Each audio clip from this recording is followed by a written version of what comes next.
এটি জাতিক জীয়াই ৰখাৰ সংগ্ৰামত যিসকলে তেজেৰে ইতিহাস লিখিলে তেওঁলোকলৈ মোৰ সশ্ৰদ্ধ প্ৰণাম। শহীদ, প্ৰণামো তোমাক।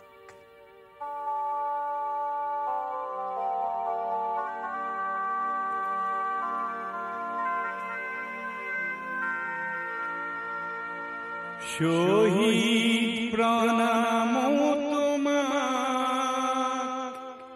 শহীদ, প্ৰণামো তোমাক।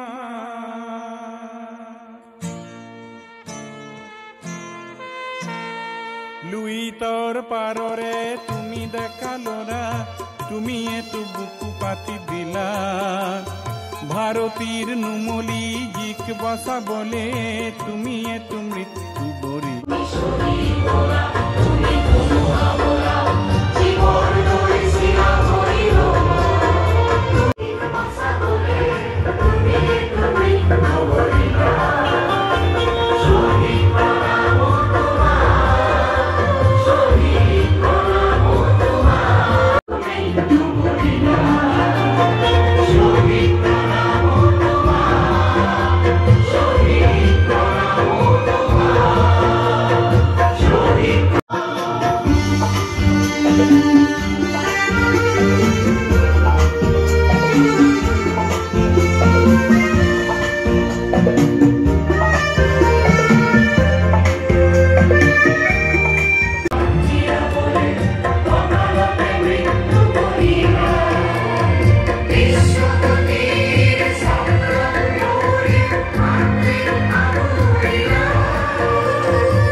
এই শহীদ স্মাৰকে যোৱা বিগত দিনৰ আমাৰ শ্বহীদসকলৰ ত্যাগক উঠি অহা প্ৰজন্মক মৰ্মে মৰ্মে উপলব্ধি কৰি তেখেতলোকৰ ত্যাগক স্মৰণ কৰি অহা দিনত অসমীয়া আইৰ সুৰক্ষা আৰু দায়িত্বৰ প্ৰতি এই স্মাৰকে সোঁৱৰাই দিব।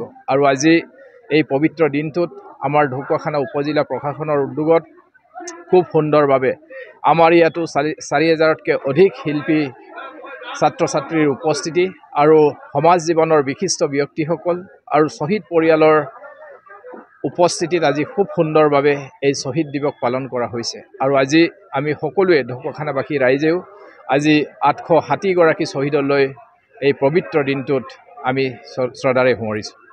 আজি 10 তাৰিখে শ্বহীদ দিৱসৰ দিনা আমাৰ গভৰ্ণমেণ্টৰ নিৰ্দেশনা মতে আমি ঢকুৱাখানাৰ কাৰণে আজি শ্বহীদ দিৱস আমি ইয়াত পালন কৰিছোঁ। আমাৰ ঢকুৱাখানাৰ এজন শ্বহীদ আছিলে বতাই পায়েং, তেওঁৰ পৰিয়ালৰ 5গৰাকী সদস্য আজি আমাৰ মাজত আছে, তেওঁলোকক সম্বৰ্ধনা জনোৱা হ'ল।